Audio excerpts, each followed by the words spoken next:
Number one, first off, Lost in the Sound of Separation, A Fault Line, A Fault of Mine. I thought that should have been the single on that record, and that's probably my favorite track on that record. Here's the problem with this kind of thing. Bands always think that different songs than the labels pick should be the single, and labels pick singles 99.999% of the time. So that's my disclaimer. Mine from that record would be Coming Down as Calming Down. I can't say that for some reason. That's a good one. Both those songs had like a big chorus, and they never. They were just cool. They had cool moments. In my opinion, cooler than Desperate Times. But whatever.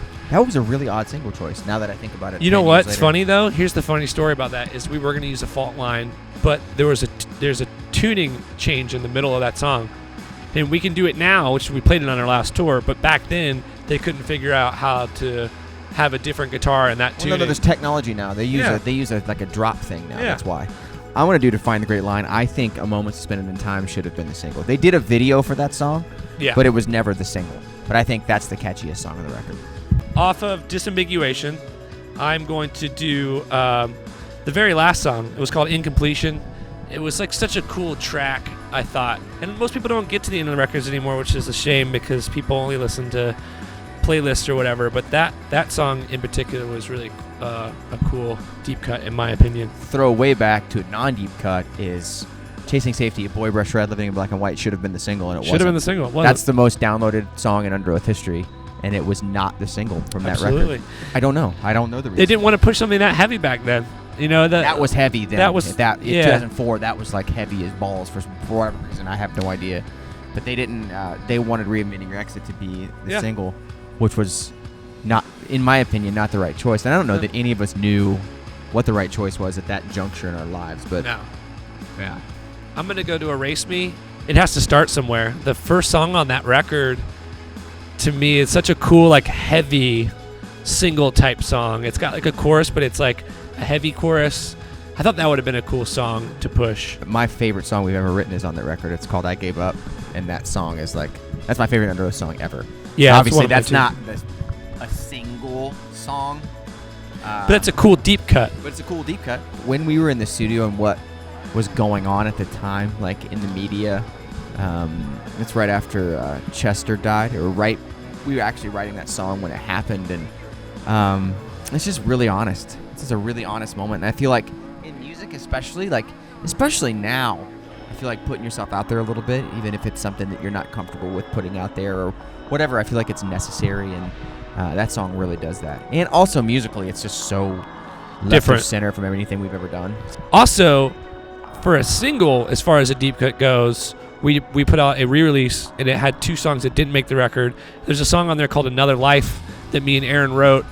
We did it as an experiment to see how bummed the other guys would be. We're like, let's write a pop song and make it super rad, and obviously they didn't use it, but it's on the re-release. Deep cut, non-single based Emergency Broadcast was a cool ass song. That's a great ass song. That's a cool song. It had 2 drum kits on it.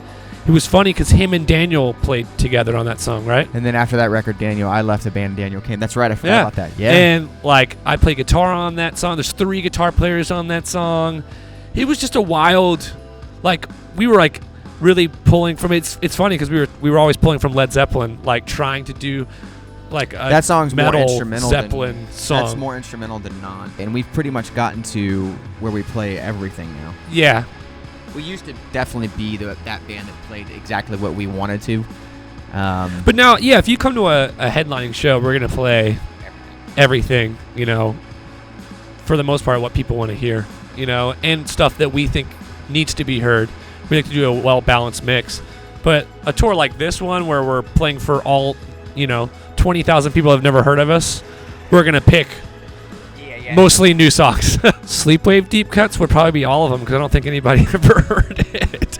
Actually, the stuff I recorded that never came out, too, that was really, really cool. There was a song called Inner Body Revolt that I thought was probably the catchiest song, but at that time, writing that record, I wasn't comfortable enough to make a song catchy. So what I did was I think I put the bridge in 7 or something because I was too uncomfortable to make a song like flow.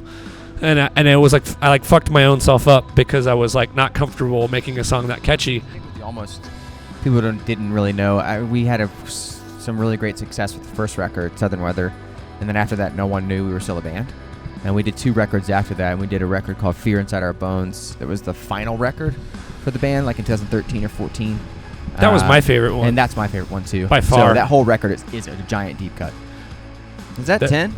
That's it. Are you counting? Let's If see. that's not 10, you can pick your own and email them to alternativepress@information. Yeah. That's got to be 10, right? That's a deep cut. That's got to be 10. Email alternativepress at At ap.ap.com.press /Jason. /